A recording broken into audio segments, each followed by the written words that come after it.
Hi, everyone, and welcome to episode 48. Happy Tuesday. I hope the week is going well. I hope you're healthy, happy. I hope your families are great. I hope your friends are great. I hope your man ain't stressing you. All that good stuff. Eddie, how are you? I'm Last okay. week you said you were much a bit better. stressed. Yeah, much better. You're good now? Yeah, I'm good. Okay, well, it's my turn to, hit the skids because I've been getting migraine. I don't know what's going on, but we'll power through it. Absolutely, like we always do. Like we always do. All right, so we're ready. Okay, right. So a man has been sentenced to prison for a botched castration somewhere in Oklahoma. Now, Bobbly Allen and husband Thomas Evans Gates, they connected to a guy on a castration forum called Eunuch Maker. And this happens to be a place where people go when they want to get castrated, but they want to do this illegally because doctors will not do a castration for you if it's not a non-transgender issue. And so to do that, they go to these forums. Now, sometimes they either do the castration themselves or they, like I said, they go to people. Now, this man, Bob, thought he was, qualified enough to do the surgery. And the patient was awake for about 2 hours, but under local anesthesia. But even more bizarrely, the surgeon said that he was joking and said, the removed parts, he was going to eat them. Turns out later that when there was an investigation into him, because the castration was botched, they actually did find the parts in the freezer. So that was a bit odd. And they ended up being caught because the patient was bleeding. Now, the reason why I came up with why I chose this news Eddie, how did you start this item? Because a lot of the times in Ghana and other places, you see a lot of random people saying they can heal all sorts of things, right? You see them, they're in the trotros, you see them on TV, they can cure everything from impotence to diabetes to high blood pressure. And I just think we need to be very much aware of what happens. Now, in a lot of these cases, these people are not healed. Right. And then they end up going to the clinic with irreparable damage. You hear doctors talk about this all the time. Their kidneys are bust, or they've done so much damage to themselves by guzzling all sorts of random things. That you sometimes just need to use your head. There is no one drug that can do everything. That alone should tell you that there's absolutely something wrong.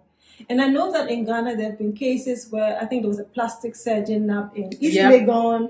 There was a heart surgeon also nabbed in Kumasi. We need stricter measures because you're actually playing with people's lives. You can't proclaim to be a healer or proclaim to be somebody who can heal people when you're not capable of doing so.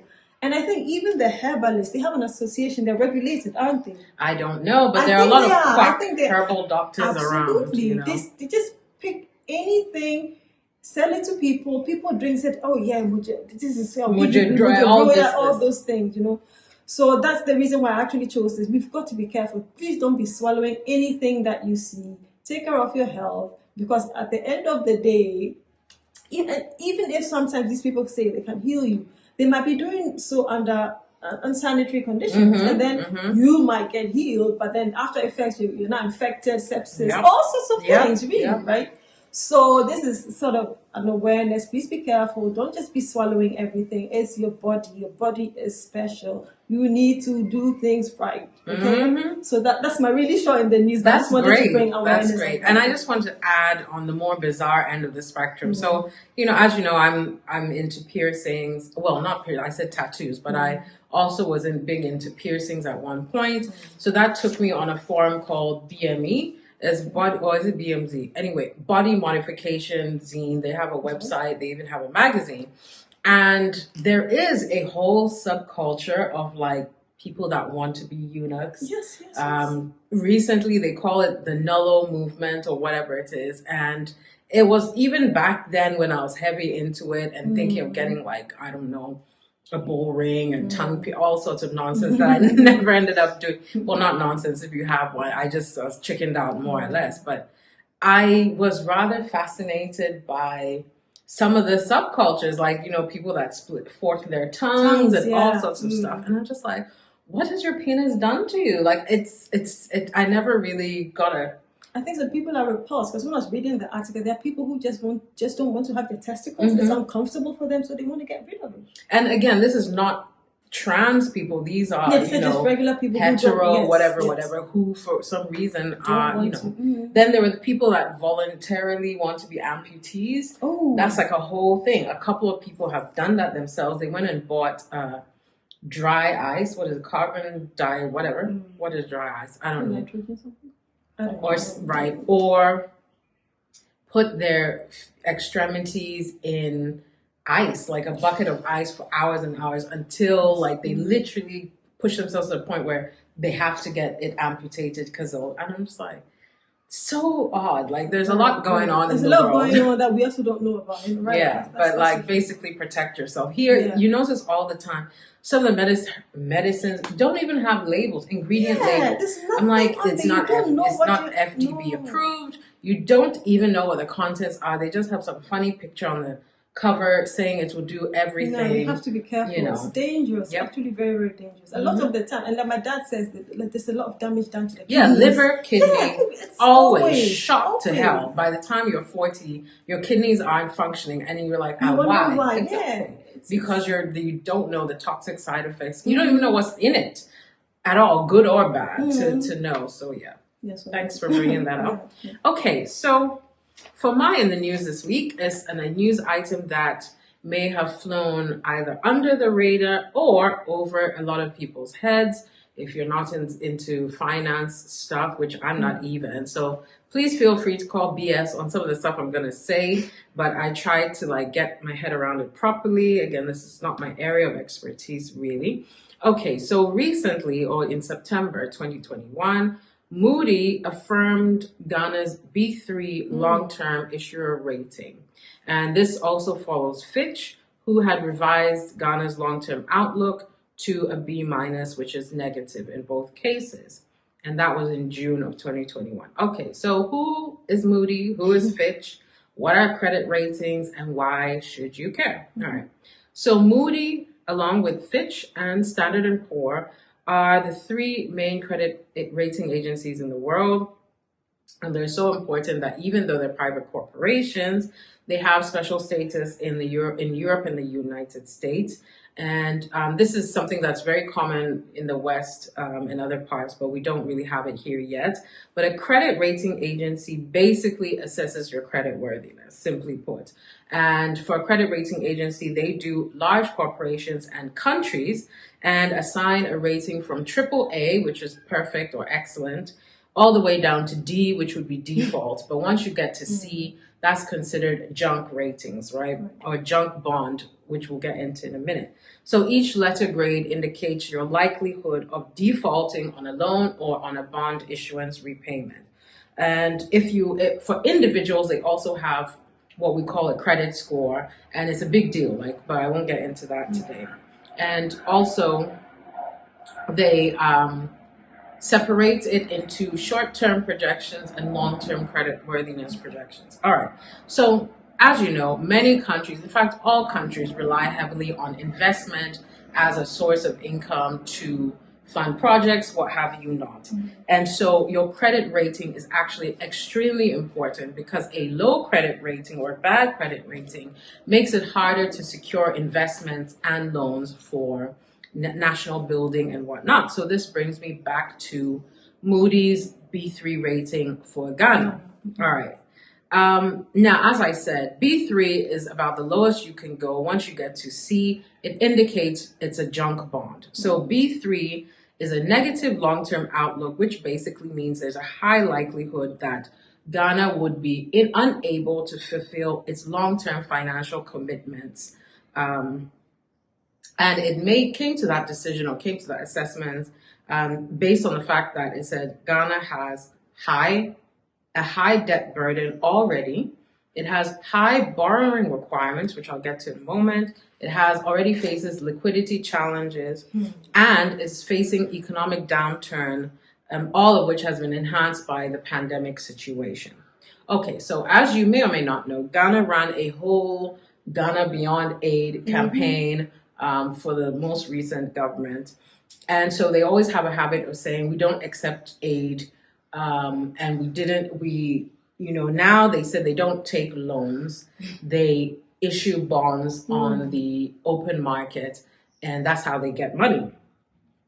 So, which is a bit semantics, right? So, a bond is a financial instrument of indebtedness. Basically, it says you give us this amount of money, and we promise to give you this amount of interest for however long the bond you are holding the bond, and at the end of the term, we'll give you the principal back. So, the initial amount you bought the bond for, and you'd already made your interest on it, right?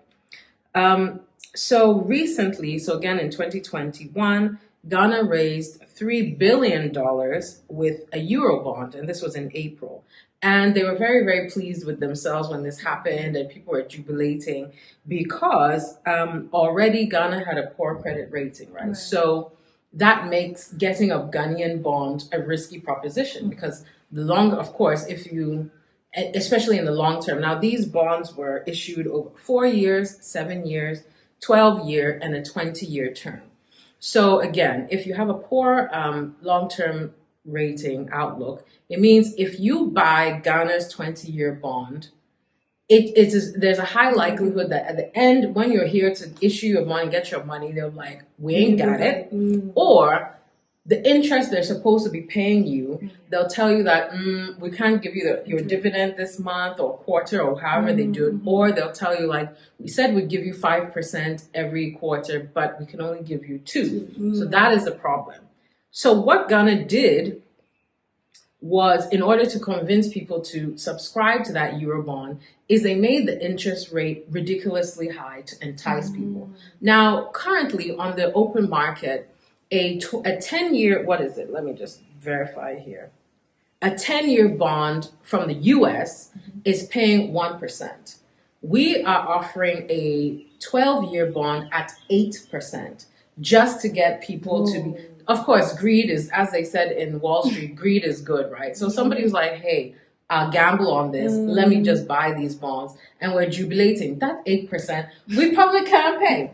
But so it to create a cascading effect. Now, they already said that part of that $3 billion that they raise is going to be used to finance existing debt, meaning some other bonds are coming due, and so they're getting new bonds to pay for the old bond, and it becomes a cycle. So now, we're already on B3. If these new bonds issued in 2021, we start to default or whatever, then we enter junk bond status, and then the next time we need more money to pay for the old money, we won't be able to get it. Then that's when you're in economic crisis and you have to go begging to the World Bank, and they'll tell you, okay, we'll give you 1 billion or something like that, and you'll have to cut public spending, cut this, lay off, blah, blah, cut, privatize this, that, and it's bad news. So that is why it's actually a big deal, and a lot of people are like, because what is that? But it means that if we're not careful, we will be in huge trouble. In fact, we're already on the path to trouble. And at least come 4 years, at least that's when the shortest one is due. We'll see if they say they're going to raise new money or if they're going to pay. Because I don't see, where is that 3 billion? Where is it? That 3 billion, where is it now? What did they use it for? How can you just keep getting loans to pay for loans? Where does it end? Doesn't make any economic sense. So anyway, that's my 2 pesos in the news this week. Oh, yeah, well, that's a good one though. Yeah. Some education, not bad.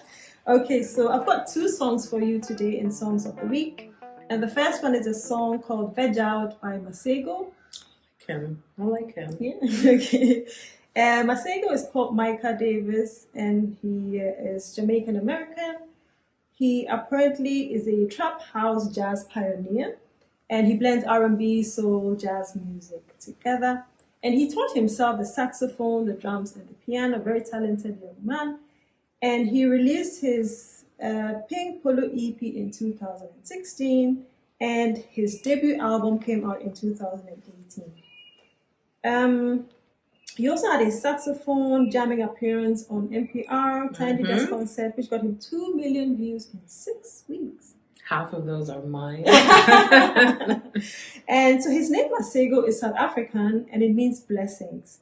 Now, some of his family is from South Africa, and his nickname in church used to be Little Blessing. So for him, I guess it was appropriate to choose the name Masego. because he could learn all the instruments without any lessons. So that makes sense. So Veg Out is basically a song about doing nothing with someone special. You're basically just chilling, just hanging. I really love the song. The first time I heard it, I was like, oh, what's this song? He's dope. It's so cool. And I actually used to think he was South African from the name. He looks very, if not South African, he looks slightly Ethiopian, Eritrean, something. Yeah. He doesn't, he looks like one of ours, that's for sure. Yeah, so that is Veg Out, Masego. The second song is a song called Crazy Lover, and it's from the group Cavemen.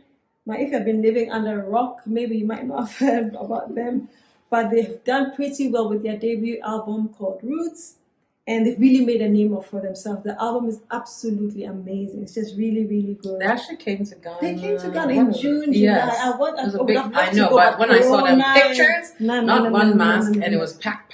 So no way. And they're made of the brothers Kingsley and Benjamin Okori, and their sound is distinctly high, like you hear it, and that you definitely hear it. And the songs are a beautiful swell of Igbo and English. They say they are they are not fluent in Igbo, but I mean, you don't have to be fluent in the language to be able to sing it, right? So they discovered music at church, like so many others, and Kingsley studied law, whereas Benjamin went to music school. And once they've all finished school, they eventually came together in 2018. And they've also played with Asha, with Bez, and Lady Donley. And Crazy Lover is off of their first album, and it's a gloriously beautiful song. It's just really, beautiful. I raised that album so many times, I can't even remember. It's really, really, really good. If you haven't heard it, then you should. And so those are my two songs, Masego with Veg Out and Cavemen with Crazy Lover. Wonderful. Okay, so I have 3 songs this week. The first song is called Woman, and it's by Stokley and Kidi. Now, exactly. Mint condition. See, this is why we get on. She knows her stuff. So, for those of you who don't know, and you should, Stokley is basically an R&B legend. Like, he is. There's no other way to describe it. He's best known, again, as she mentioned, as the lead singer and drummer of the 90s R&B group Mint Condition. But he's also been a session musician for literally every 90s R&B act that you can think of. Like, I can't even... Everybody who was ever popular in the 90s, he's worked with them. So if you're of a certain age, you know Mint Condition. If you don't, check him out, because there's not pure 90s R&B goodness is how I describe their sound. So as a solo artist, and I could go on, I'll just have to skip ahead. Yeah, because even listing who he's worked with would take us all day. All right. So as a solo artist, Stokley Williams has 2 albums. The most recent of which was called Sankofa, and he released it in 2020. Now, one of my friends was like, Stokley is in Ghana. I'm like, what are you talking about? And I went and looked, and there was a video clip of him on some radio station. And I was like, Stokley is in Ghana. Like, what? Exactly. It sort of flew under the radar. And it turned out it's because he was working on his album, and and then he shot the video for this song in Ghana, and also, again, like I said, featured Kidi on it. So Kidi is Dennis Jamna. He's a very popular Afrobeat, high life, Afro-pop artist who rose to fame when he won MTN Hitmaker Talent Show and then signed to Lynx Entertainment. Now, the song is cute. Is it my favorite song from either of them? No.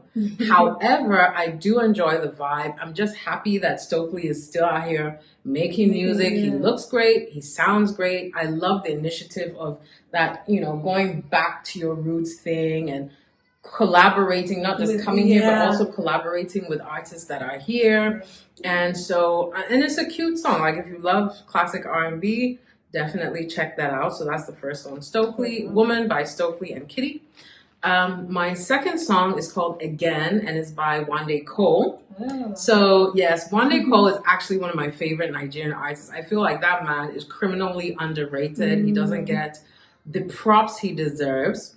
So Wande Cole, aka WCZ, his full name is Oluwatobi Wande Ojosipe, and he's 35 years old. He's a Nigerian artist from Lagos. He started singing as a teen in a church choir, again, as many people do.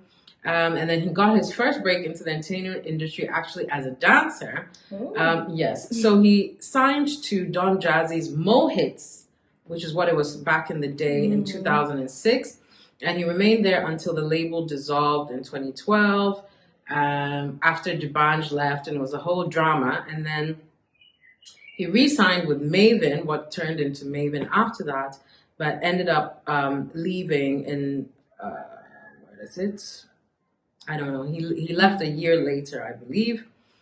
So if you know, for Ghanaians, Wande Cole is probably best known for the song Kiss Your Hand with R2Bs that came out in 2009. And I actually re-listened to it when I was working on it. It still bangs. Yeah, absolutely. It still bangs. And then beyond that, probably his biggest hit is Iskaba, and that came out in 2017. Pure jams, man. He's got hits on hits. And so this song again is taken off his 2020 EP called Realm, which is a wonderful listen. The song is fantastic. It's produced by Jules, so you know it's gonna be good. And yeah, so that's my second song again by Wande Cole. And my third song this week is called Baptize and is by Spillage Village featuring Earth Gang, Jid, and Aunt Clemens. Wow. All right. So, Spillage Village is a music collective from Atlanta comprised of rappers, singers, and producers. And it was founded by the duo Earth Gang, whose names are Olu and Dr. something or other. And people have described Earth Gang as Imagine Outkast, but if both members are Andre 3000. Which to me actually underrates how out there Big Boy can be. Because he's not no regular, he's quite out there as well. But of course, Andre 3000 is basically an alien from Mars musically, right? So that's to give you an idea of what their vibe is. And so the founding duo are Earth Gang, and other members include the singer Mariba, Six Lack Black, who you know, and then the rapper Jid. Okay, so they have 4 albums. They've released 4 albums so far since they formed in 2010, and they formed when Earth Gang met Jid at Hampton University in the States. So they 3 of them went to university together. However, it wasn't until their 4th album, Spilligian, which came out in 2020, that they got some mainstream attention. And through that, both Earth Gang and Jid signed to Dreamville, which I've mentioned before. That's J. Cole's label. What is that? Who did I talk about last week? Oh, God. Or the week before. What's the song called? See, my mind is going. Ari Lennox. I had mentioned that Ari Lennox is signed to Dreamville. Yeah. So are Earth Gang Jig. Anyway, so this song, Baptize, is off of that Spilligian album in 2020. And it's like, again, think Outkast, but like with some other trippy elements in it. It's really cool. It's like one of these conscious rap kind of things. And it's a great song, so check it out. It's pretty... We're used to a certain kind of rap these days, and it's kind of not that, and that's what I love about it. So those are my 3 songs this week: Woman, Stokley, and Kidi, again by Wande Cole, and Baptized by Spillage Village featuring Earth Gang, Jid, and Aunt Clemens. All right. Beautiful. Okay. Now with that, we're on to What the F. So in my What the F, people are stealing Lego bricks. Now, before we start this What the F, can I just say that please don't say Legos. Please say Lego bricks or Lego something. Really? You can't call them Legos? No, you cannot call them Legos. That's wrong. Sorry, Damn. but I have to insist here. Right. So the French police has been investigating an international ring of toy thieves. And they seem to have a thing for Lego bricks, right? The suspects were caught with a box and had planned to sell these Lego bricks in Poland. The 3 people, a woman and 2 men, were actually specialists in stealing Lego. Now, you might think that it's just an European problem, but they've also been like house break. That people have broken into homes to steal Lego bricks, and in Oregon, a man was arrested as well after stealing $7,500 worth of Lego toy sets. Now, for a lot of people, this might seem odd. However, if you are a Lego collector, then you know that over time, certain sets have a high resale value. That's what I was going to ask. Are these Absolutely. specialized sets? Yes. You know. Especially toys that are no longer in production. Some of them really have a high value set. Now, the most expensive set that Lego has come out with is an $800 set. I think the Millennium Falcon. So if you're a fan of Star Wars, yeah, if you're a fan of Star Wars ones, and an avid Lego collector, then this is something which will make your heart beat faster. Now, the little minifigures that you see in some Lego sets, some of them are licensed to like Star Wars, so you cannot reproduce them. They cannot be reproduced. So if you are a collector of those, they also have a really high value. I see. Yes. And people get really emotional over their Lego sets, right, or over their Lego items. If you have, sometimes you get one piece missing and people are totally over it, like, where is my Lego piece, where is my Lego brick? And you might actually also think that Lego is just for kids. Absolutely not. There's actually a group called AFOL, so adult fans of Lego. There's actually a group that exists, and yeah, so basically it's not as out there as you might think. You might think it's a childish thing, it's a child's stuff, but Lego sets are actually really, some are really have a high resale value, like I said. So if you have a Lego set that is quite old, you might want to put it in a safe or something, because especially if you have all the pieces, it's complete. Yes, because the Lego thieves are out there and they're out to get your sets. So that's basically I love Lego. Oh, I do. Listen, I play with Lego set today. Absolutely. It's unfortunate they don't ship here. Yeah. I think there used to be a shop at the Junction Mall. Really? A Lego store? I think so. I'm not too sure. It's unfortunate they don't ship here. But yeah, there you go. Lego thieves on That's the cool. Right. Yeah. There's actually an artist of Ghanaian descent. He's American, but he has an icon in my mind. I told you I've been getting migraines. I think I'm suffering from memory loss. Yeah. He does art using Legos, and it's really fantastic stuff. Wow. If I remember, I'll mention his name somewhere. Does he use black Lego? That's the one. Yeah, because I saw that. I've forgotten the name. I saw that as well. I saw the article. Yes. Yep. Absolutely. He created Africa or yes, something? He did his version of Wakanda. I saw that. Yes. Absolutely. Again, see? Okay, so that's my what the F. Okay, wonderful. All right, so my what the F is a story that has taken more twisted turns than a daytime soap opera, like Acapulco. Yes, you know where I'm going. Probably.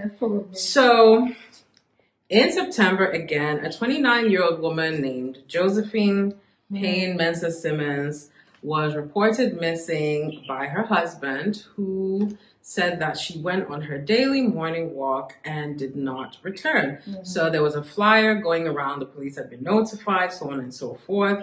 And what made the situation even extra sensitive and urgent was that Josephine was apparently 9 months pregnant at the time of her, was alleged to be a kidnapping. Notice I said apparently 9 months pregnant. Okay. So after that, her husband, Michael Simmons, told the police, and they informed the press that they're looking for her. Now, this all occurred in Takoradi. Now, I don't know if you remember, we had talked about the kidnapping of the Takoradi girls last year or the year before. So people are very sensitive to that sort of thing now in Takoradi, and the police are extra vigilant because they don't want the reputation of being known for the city where you can just kidnap people all willy-nilly. All right. So a couple of days later, her mother said she received a demand for ransom from the suspected kidnappers, and then the police said they're working tirelessly to find her. Now, a week later, she was found in Axim, which is about an hour away from Takoradi, where she had been dumped, and the mother said she received another phone call from the alleged kidnappers stating that they can no longer use her for what they wanted her for, so they've dumped her somewhere. And she approached a carpenter, and she seemed agitated and confused, and she explained her story. And during the course of that, she said also, because she turned up not pregnant, she said that in the struggle of being kidnapped and the trauma and everything, she went into early labor and the baby died. So, everybody was, so glad that they found her, so on and so forth. She was taken to the hospital where she was. And at the time that I was writing this, her husband said that, he hasn't been able to talk to her yet, but she's in the hospital and investigations are ongoing. Now, in the first twist of events, the Western Regional Minister released a statement claiming that his initial investigations state that the woman was never pregnant at all, and it was all a hoax, and the doctor that examined her said as much, and that she has mental problems. Now, her husband was interviewed post that statement and said he doesn't understand what the man is talking about because he knows his wife is pregnant. And she'd even been going for hospital visits like antenatal care and so on. And then in the meantime, Joy FM went to her home, her family home and her neighborhood, and there were like 30 people shouting at once because they were so outraged. Somebody was like, Minister, moi, which means a fool of a minister. How does he, we've all seen her, and everybody around here knows she was pregnant. So about 30 to 40 people, including the sellers around and everything, will all attest to the fact that this woman was pregnant. So, the Ghana police, and they were even like, whoever said she wasn't is a useless doctor who could even kill her, and they want her transferred out of that person's care, etc., etc. So now, of course, everybody was upset because it just signifies that, the lack of trust, I guess, we have in authorities, that you can't really trust what the police say. When the minister said this, we're like, please, these people never know what they're talking about, and so on and so forth. That's what I thought. Yes. Well, then here we have another turn. Later on, so now apparently she herself has confessed to the fact that she was never pregnant in the first place and that it was a hoax. So I was like, okay, still, one, why do so many people think she was pregnant? Because why does her husband think she's pregnant? And what's the motive? That's my main thing. What is the reason? Or to quote Cardi B, what was the reason? Okay. So, currently, because this thing is still going on, they've apparently arrested. So she apparently was pregnant. That's what the latest news is, and it could change even after I say this. She apparently was pregnant. She was 4 months pregnant, and then had a miscarriage. Yes. And because she didn't want the shame or the, I guess the potential harm to her marriage of losing a baby, she colluded with her mom and bought a silicone stomach online and wore it around as a pregnant woman thereafter. So even that too, I think, is indicative of some of the problems we have in this country. If you have a miscarriage, it's such a stain on you that you would have to pretend that you're still pregnant. And I'm like, so did her husband not see her still, like, for the rest of the time? Like, anyway, so now the police have arrested her mother, the husband, oddly, because I'm like, he didn't know. From what I gather, he actually did not know that she was not pregnant. Right. So I'm like, why is he under arrest?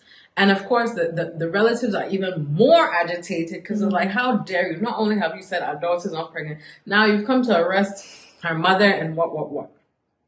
So I had initially thought that maybe she had fibroids, because I've actually seen that where some women, again, are so obsessed with the idea of pregnancy that you tell them, like, no, this is a fibroid. And they don't believe it. They're like, no, it's a baby. I'm not taking it out. What.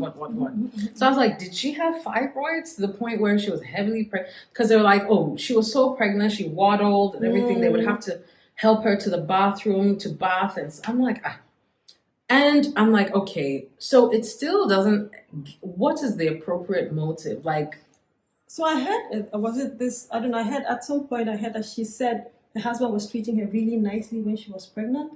So because of that, she didn't want to tell him that the pregnancy, she had miscarried or something. But that's not reason. It doesn't make any sense. It doesn't make any sense. I don't know. And if the husband didn't know, why is he under arrest?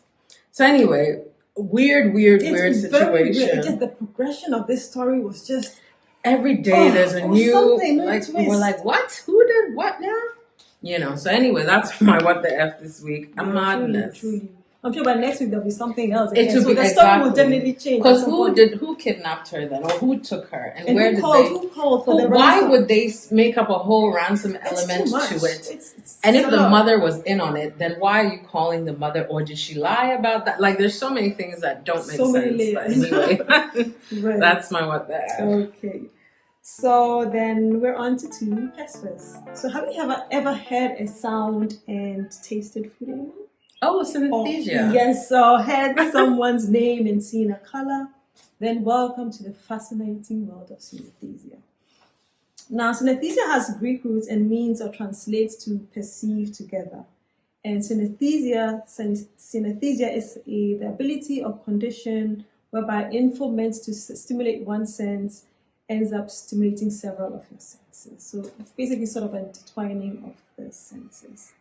Now, people who have synesthesia experience different things in different ways. So some may experience color as a sound, or might see a pen and then taste something, or might see a musical note, or might hear a musical note and think of, I don't know, a purse or a bag or something. It's just really different, and I find it very fascinating. And I can understand that people might think it's odd, but I guess it's just really a human being and the fear of the unknown, basically. Because until about 20 years ago, synesthesia, people were not comfortable sharing that there was actually this thing.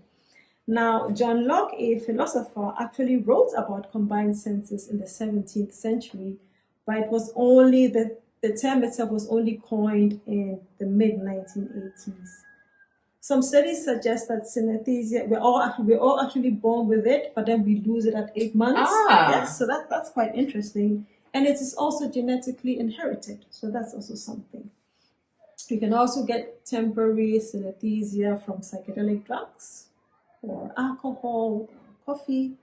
And as you can imagine, there are over 60 permutations of synesthesia. For example, sound, color. So you hear a sound and you see a particular color. Or grapheme, color synthesis. So letters or numbers appear as or associated with specific colors. And I can imagine that a world, if you have synesthesia, your world is very expansive and very colorful. But I also wonder whether it's not a sensory overload at the same time. I guess you're used to it. You're used right? to it. So you don't know any different. Absolutely not. And so here are a couple of famous people who are said to have synesthesia. Kanye West.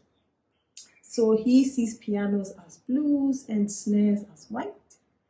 We've got Pharrell Williams, who said when he was younger and he listened to Earth, Wind and Fire, he either saw burgundy or blue. And you've got Mary J. Blige, Tori Amos, Duke Ellington, Frank Ocean.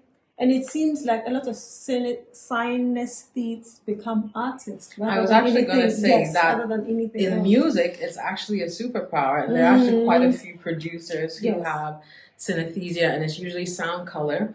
And they said they see that if the colors look pretty, then they know that what they're doing will sound good. So, for some, it's not a handicap in any way. Actually enhances their ability to create. So I found that very fascinating. I remember talking about a song last week, Toroka, featuring Alex Isley. And Alex Isley, she actually has synesthesia. So that's why I thought the next time I'll talk about it. I find it so fascinating. It is. I low-key want to experience that. I think for me, at my big age, I'll just probably lose it completely. Right? What's wrong with me? Help somebody. So that's my really short one on synesthesia. That's great. I love it. Fascinating. Yes, very fascinating. All right. So my two Pesewas this week is called Fix Your Mouth. All right. So this year has been the year of the Fix the Country hashtag. So it started on social media and actually culminated in a physical demonstration, and more than one, I think. They even have more than one Fix the Country demonstration. And, the complaints were about a lack of jobs, poor infrastructure, poor roads, poor healthcare, the usual hit list, right? Now, again, this obviously isn't the first time that Ghanaians have rallied around the slogan.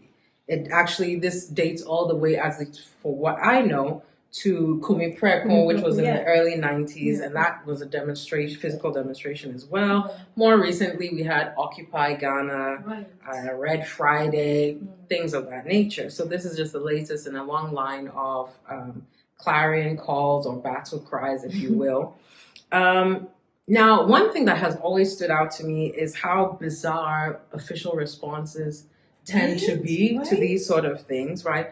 Either it's a litany of excuses, or you have deflection or outright dismissal, which is more what I'm going to stress on today. Or even a combination of all of these things. Okay. So, and then you have a very famous go-to, them saying, oh, this is just a political agenda by the opposition, just trying to stir up trouble and controversy and so on and so forth. Okay. And then to some degree, that is true, or it sometimes tends to be the case, because you find that these movements end up co-opted by certain politicians who now become the face of it when they had nothing to do with it, and it was just literally young people or just concerned citizens who are just tired, right? So recently we've had varied responses to Fix the Country. We had one government communicator say it's all because of COVID, which is disingenuous at best. That suggests that things were fantastic until the beginning of 2020, which is a bald-faced lie, okay? Then you had one MP who decided to say, why don't you fix yourself first, or whatever, and he got dragged for filth and then backtracked and said he didn't recognize, or his statement didn't come off as sensitive or whatever it is. And then the latest one, which is what inspired me to talk about this today, we had the head of the Christian Council who made some statements in an address to, I think it was a Presbyterian church, something he was speaking at. And while some of this stuff was, I guess, made sense, some of it was quite problematic. And he said, and I'm paraphrasing, that Ghanaians just sit online and criticize, they won't work, they're lazy, they just complain, fix the country, fix the church, fix the family. The only thing they won't fix is their mouths. Wow. So that's why I was like, now we have fix your mouth. Okay, so we went from fix yourself to fix your mouth. Now, I don't know why sort of African politicians, now I'm sure it's other places too, but I've, at least in Africa and maybe some parts of Asia, where the political class are so indignant anytime you dare, let me use that word, question them or make a comment which is not flattering towards them, you know, and it's the attitude seems to be very much, who are you to say, you know, and I'm like, who are we not? Like, if not us, who? You know, so I'm just like, first of all, what they need to remember is that we are in a democracy. And as Abraham Lincoln said, a democracy is a government of the people, by the people, and for the people. So you are not above us, one, and two, we put you there. You work for us. So when you say, who are we to question you?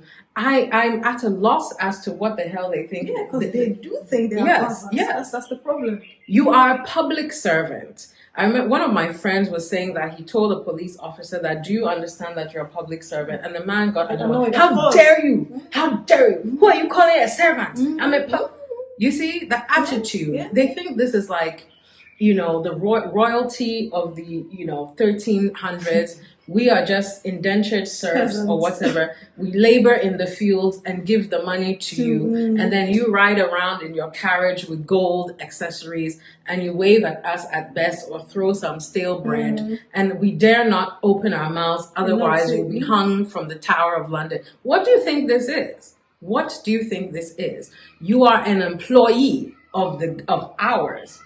First of all, you wouldn't be there unless we voted for you. So yes, we put you there, and you are a custodian of our land, our assets as a nation. And if you're not doing what you're supposed to be doing, it is well within our rights to call you out on that. I don't understand.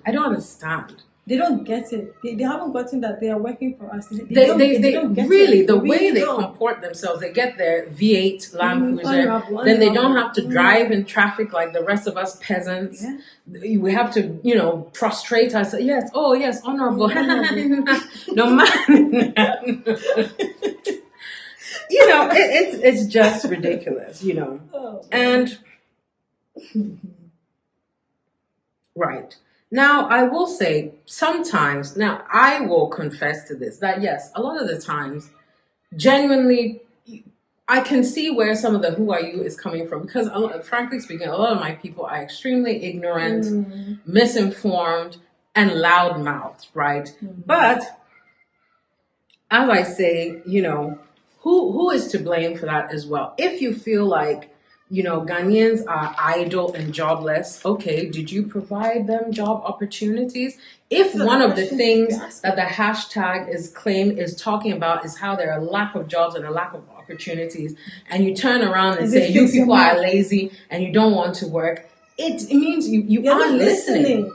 People are saying we want to work, we cannot find jobs. And if you're saying that Ghanaians are uneducated, they're poorly educated, okay, whose fault is that? Thank you. Who is in charge of the education system?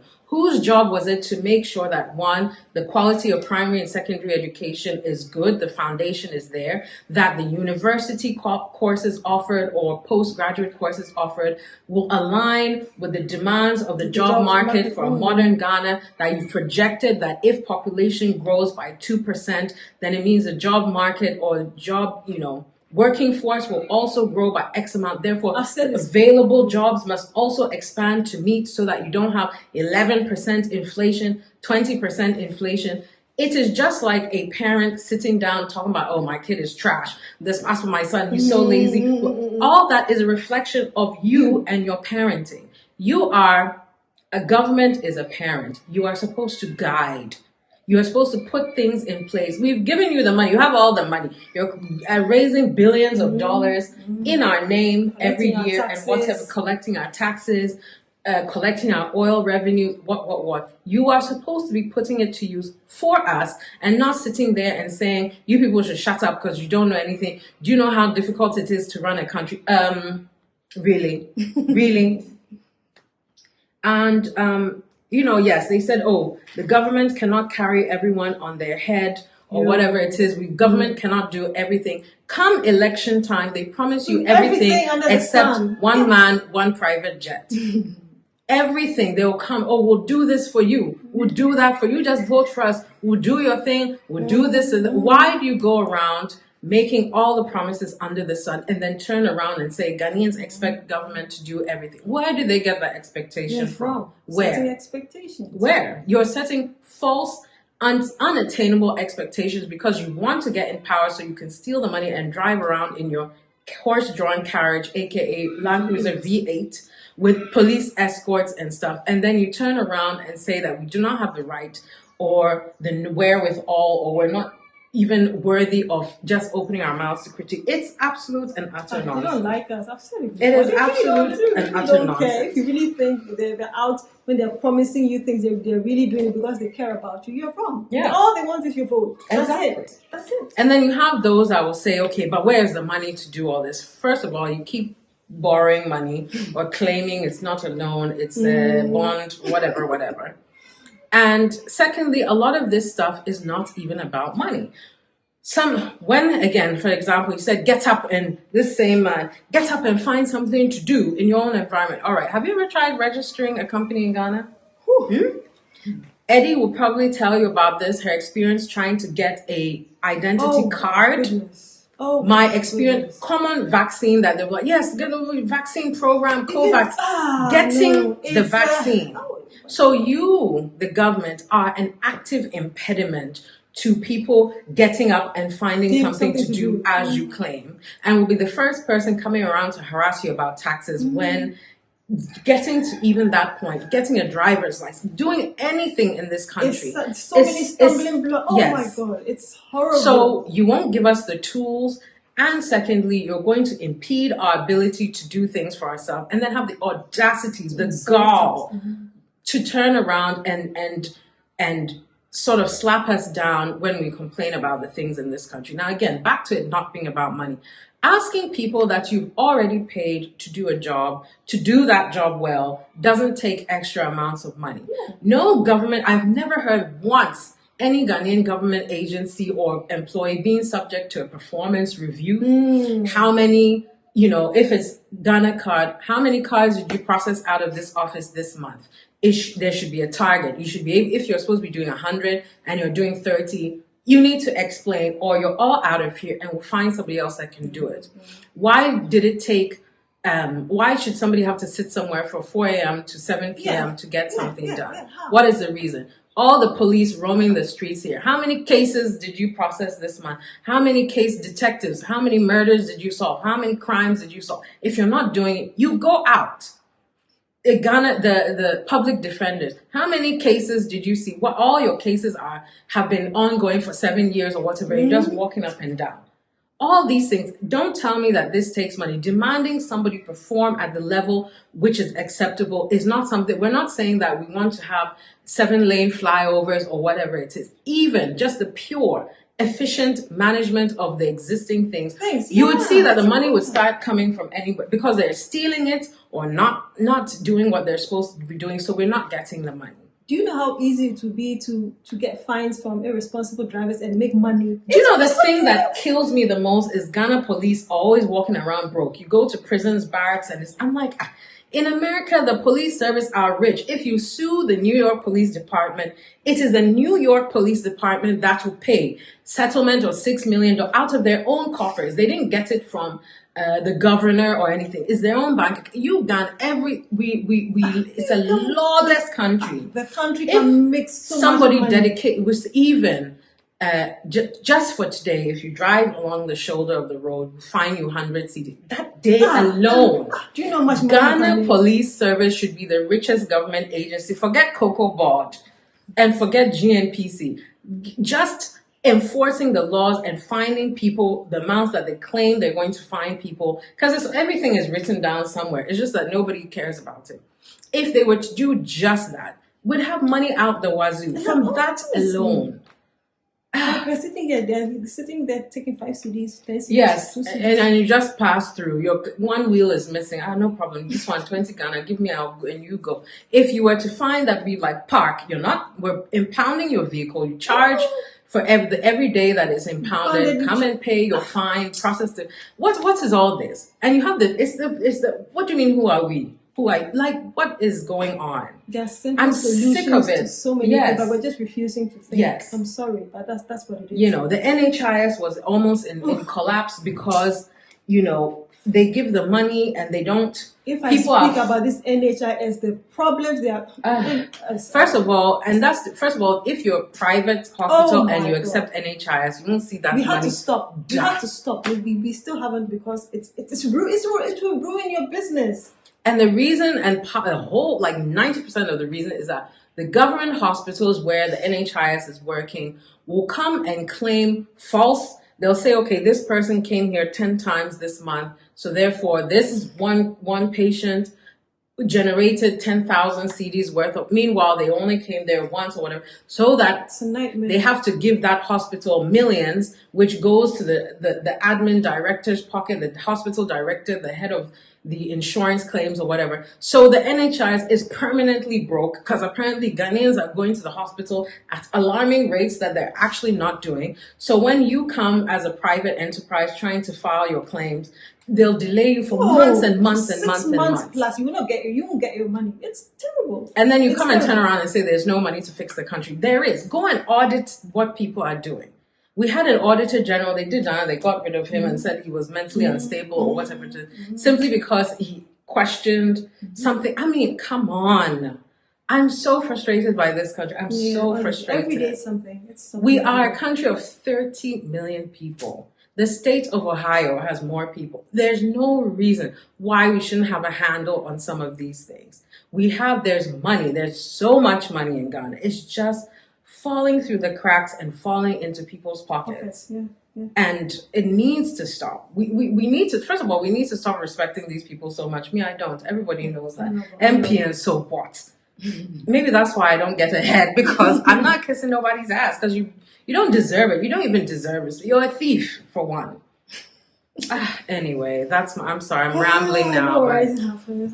Frustrated.